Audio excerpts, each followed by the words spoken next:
Assalamualaikum warahmatullahi wabarakatuh. Bismillah, alhamdulillah, wassalatu wassalamu ala rasulillah wa ala alihi wa ashabihi wa mawalah, wala hawla wala quwata illa billah. Asyhadu an la ilaha illallah wahdahu la syarikalah, wa asyhadu anna muhammadan abduhu wa rasuluhu la nabiyya ba'dah. Allahumma salli wa sallim ala sayyidina Muhammad wa ala alihi wa ashabihi ajma'in. Subhanaka la ilma lana illa ma 'allamtana innaka antal alimul hakim. Kaum muslimin yang dirahmati Allah Subhanahu wa ta'ala, berdamai dengan kenyataan bukan merupakan keputusasaan atau ekspresi ketidakberdayaan, bukan pula ungkapan pelarian dan kemalasan menaklukkan hidup, sama sekali bukan.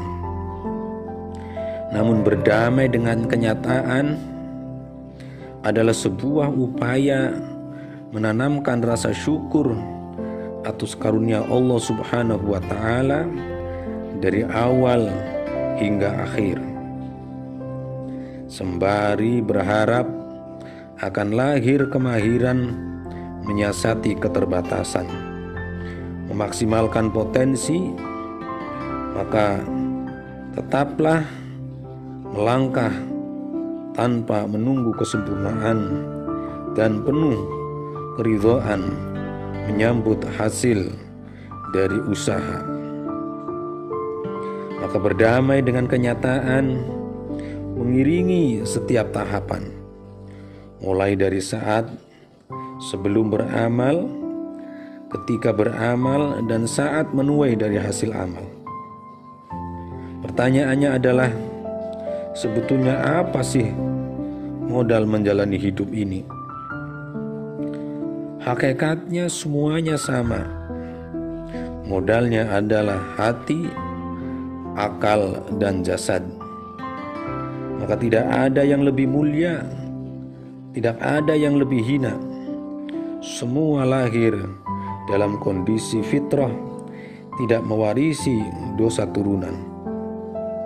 Lalu orang mulai menengok ke kanan dan ke kiri, membuat perbandingan-perbandingan, dan ada kalanya merasa si fulan lebih mujur, memiliki modal lebih lengkap. Betulkah begitu? Sepertinya tidak. Menjadi terlihat betul karena kita terjebak dengan ukuran-ukuran yang dibuat sendiri dan meninggalkan standar yang ditetapkan Allah Subhanahu wa ta'ala. Harta yang banyak, keturunan yang hebat, pangkat terhormat, gelar berderet, dan popularitas. Memangnya hidup ini untuk apa?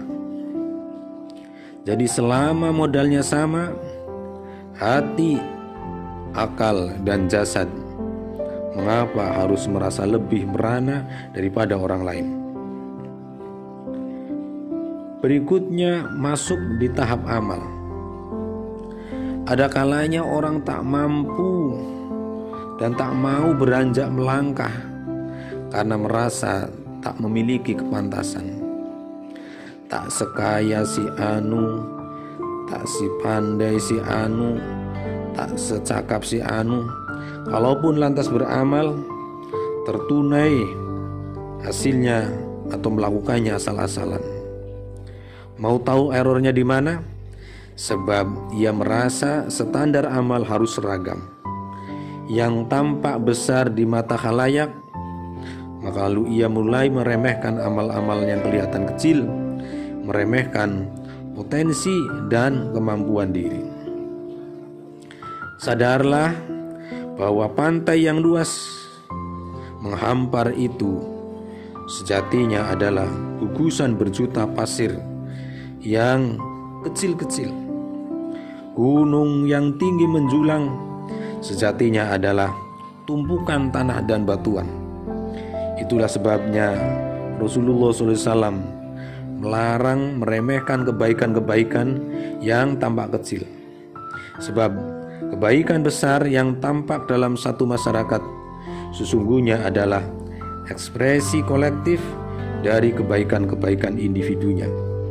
Jadi berhentilah memuja formalitas dan lakukanlah yang terbaik sesuai dengan kapasitas masing-masing tanpa menunggu citra dan sanjungan. Karena pada akhirnya setiap kita juga mesti berdamai dengan kenyataan kala menuai hasil. Betapapun peta jalan hidup sudah dirancang dengan rumus-rumus dan perhitungan yang rumit, pastilah ada saja yang meleset. Kenyataan-kenyataan yang tidak sesuai rencana, capaian-capaian di luar target. Maka disinilah keimanan pada qadha dan qadar diuji. Tidak mudah memang, tetapi semuanya itu tidak ada yang sia-sia. Sebab memang hidup tak mesti berjalan sesuai dengan keinginan. Adilnya Allah Subhanahu wa ta'ala tidak menilai orang dari hasilnya, tapi dari ikhtiar dan usahanya. Maka selama amal sudah menyentuh ujung, biarkan saja hidup mengalir sebagaimana adanya. Sembari membasuh peluh, lihatlah kebaikan yang menampakkan diri satu persatu. Sisi lain, kebaikan yang menyembul di luar perhitungan. Betapa Allah Subhanahu wa ta'ala sebaik-baik pembuat rencana. Wa asa an takrahu syai'aw wa huwa khairul lakum wa asa an tuhibbu syai'aw wa huwa syarrul lakum wallahu ya'lamu wa antum la ta'lamun. Boleh jadi, kata Allah, kamu membenci sesuatu padahal ia amat baik bagimu, dan boleh jadi pula kamu menyukai sesuatu padahal ia amat buruk bagimu. Maka Allah mengetahui sedang kamu tidak mengetahui. Hebat bukan dengan ayat ini? Jadi jika merasa hidup ini nampak tak bersahabat, kemungkinannya adalah 3. Tidak mensyukuri, yang kedua atau amal yang tidak maksimal, atau yang ketiga kurang yakin dengan takdir Allah Subhanahu wa ta'ala. Mudah-mudahan ada manfaatnya. Astaghfirullahaladzim. Wallahul muwaffiq ila aqwamit thoriq. Assalamualaikum warahmatullahi wabarakatuh.